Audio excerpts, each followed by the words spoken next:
Sa bawat paglipas ng panahon, sa bawat paglubog ng araw, yung mga dapat tayong malaman at matuklasan.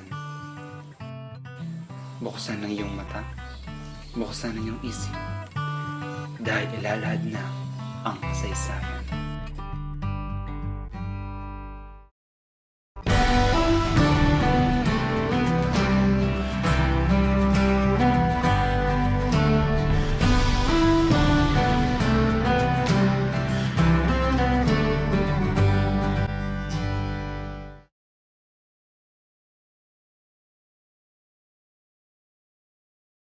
Sa ating kasaysayan, tila mga sinulat lamang ng Kastilang misyonaryo ang pinagbabatayan ng ating mga kaalaman.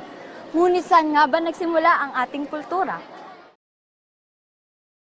Ano po yung nalalaman yun sa pre-colonial, yung kultura po?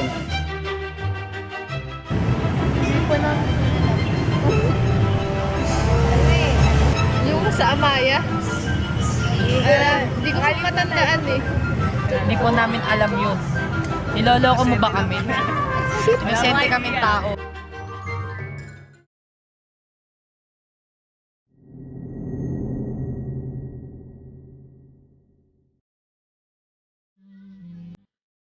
Barangay ang tawag sa lipunang ginagalawang tao. Ito ay naugat sa salitang balangay, nang ibig sabihin ay mahabang sasakyang pandagat, na kinalaunan ay tinawag na barangay. Ito ay pinamumunuan ng dato. Ang dato ay ang papatupad ng mga batas at sila rin ang sisbing pinakahari. Sila ay kabilang sa pangkatipunan ng mga maharlika. Ang salitang dato ay nagmula sa salitang Malay, na dato o dato, na ibig sabihin ay may dugong bughaw. Sina dato puti, dato bangkaya, dato dumulugdog, dato sumakwel, dato paliborong, dato dumagsil, dato Valenzuela, dato pudaing, dato labay, at dato dumagsol. Sila ang 10 kilalang dato noong pre-colonial o yung panahon na hindi pa tuloy ang nasasakop ang Pilipinas.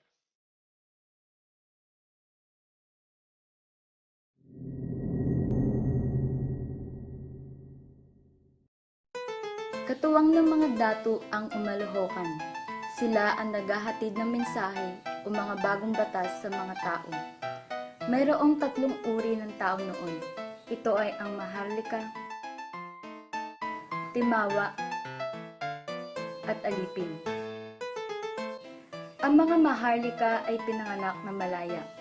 Ipinanganak silang mayayaman at maaari din silang maging dato. Sila ay hindi nagbabayad ng buwis. Katulong din sila ng dato sa pakikipagdigma, paglalakbay at pampamayanang gawain. Ang mga timawa naman ay ikalawa sa mataas na uri ng tao sa barangay. Maaari nilang gawin ang kanilang mga kagustuhan. Sila ay kalimitang naninilbihan sa mga mayayamang kapitbahay at maaaring isang alilang kanin lamang. Hindi sila maaaring mag-utos sa mga alipin. Ang alipin naman ang pinakamababang uri ng tao sa barangay. Sila ay utusan ng mga maharlika. Sila ay naging alipin dahil alipin din ang kanilang mga ninuno. Sila ay nabihag, sila ay ibinenta, hindi nila nabayaran ang kanilang mga pagkakautang o di kaya ay nakagawa sila ng krimen. Ito ay nahahati sa 2 grupo, ang aliping namamahay at ang aliping sagigilid. Ang aliping namamahay ay nagmamay-ari ng bahay na nakatirik sa lupa ng kanilang mga amo. Kilala din sila sa katawagang tuhay, mamamahay o tumarampok. Sila ay nagbabayad ng buwis, depende sa porsyento ng kanilang kita o ani, at maaari silang ikasalang din na kailangan pa ng pagsang-ayon ng kanilang mga amo. Samantala, ang aliping sagigilid naman ay tumutukoy sa mga aliping walang sariling bahay. Sila ay nakadepende sa ibibigay ng kanilang mga amo. Sa puntong sila ay isa ng aliping namamahay, hindi nasagot ng kanilang mga amo ang kanilang pagkain at pabahay.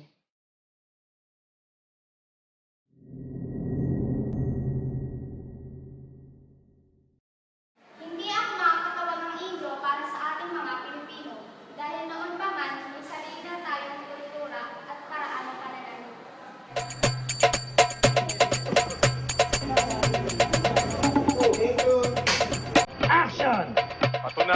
sa akin na wala kang ang kasalanan. May sarili rin tayong paraan ng pananamit. Tulad ng kasuotan ng mga lalaki. Ito ay kangal para sa pangitaas at bahag naman sa pangibabang kasuotan. Ang kulay naman ng kangal ay depende sa katayuan ng isang tao. Kulay pula para sa may katungkulan gaya ng datu at itim o asul naman para sa mga commoners. Nagsusuot din ng puto ang mga lalaki. Ito ay sumisimbolo sa katayuan ng mga lalaki sa barangay o mga nagawa niya sa barangay na mga nakamit niya. Sa mga kababaihan naman, sila ay susuot ng baro o kamisa para sa pangitaas at saya o patadyong naman para sa pangibabang kasuotan. Ang ilang kababaihan ay gumagamit ng pula o puting tela upang ikot sa kanilang baywang. Ito ay tinatawag na tax. Ang mga kalalakihan ng kababaihan noon nagsusuot ng mga kwintas at anting-anting upang pandekorasyon sa kanilang katawan. Ang kalumbiga, pendant, bracelet, leglet, at pawing yari sa ito. Ang mga ito ay halimbawa ng kanilang mga gamit para sa katawan. Ang tattoo din ay isa sa mga kaakit-akit sa kanilang katawan noon. Ang bawat tattoo noon ay sumisimbolo kunwari na lang ay nalo sa giyera. May tattoo na nakma para sa ganoong pangyayari. Mas maraming tattoo ay mas magaling, mas kahanga-hanga. Bukod sa pag-aay sa sarili, marami din paniniwala ang mga Pilipino.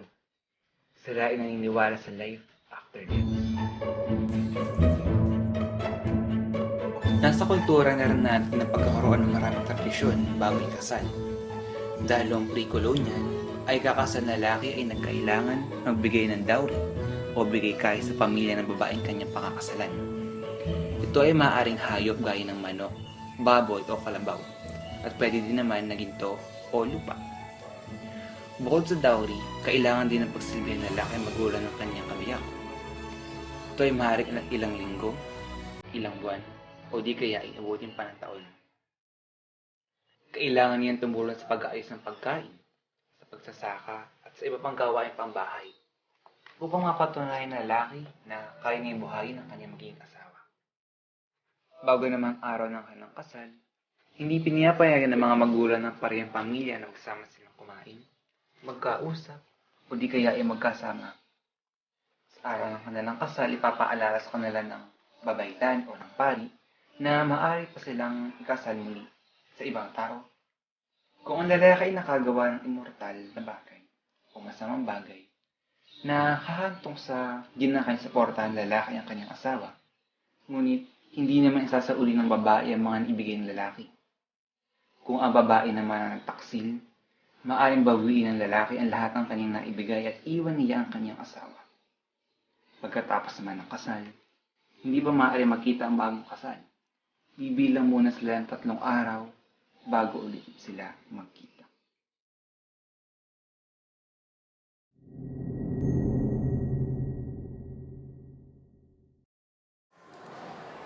Bago padalhin ang mga mananakot sa ating bansa, mayroon na tayong sarili pamamaraan ng pagsulat. Halina't ating tuklasin. Bago ang pagdating ng mga mananakop sa ating bansa, mayroon na tayong sariling pamamaraan ng pagsulat. Ito ay ang baybayin o alibata o alifbata. Ito ang gamit nila upang itala ang mga bagay na nais nilang tandaan. Kadalasan ay nakasulat ito sa mga poste ng bahay, mga gamit gaya ng upuan, mesa o dingding ng bahay. Kung minsan naman ay ginagamit nila ang baybayin sa pagsulat ng kanilang literature gaya ng bugtong, sawikain, kasabihan at talindaw. Sa kanilang mga libreng oras, sila ay tumutugtog at sumasayaw. Ang mga instrumento na ating mga ninuno ay ang kudyapi, kulintang at iba pa. Gamit ang mga instrumentong nabanggit, sila ay mayroong sariling mga awit.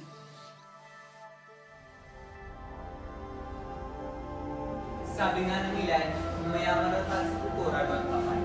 Nabuhay tayo sa kamangmangan, ngunit ngayon, unti-unti tayo mahumulat. Sa bakas ng kahapon.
Hello, tapos na kami sa Dokumentary namin na pre-colonial. Ngayon, Panoorin niyo po sa YouTube.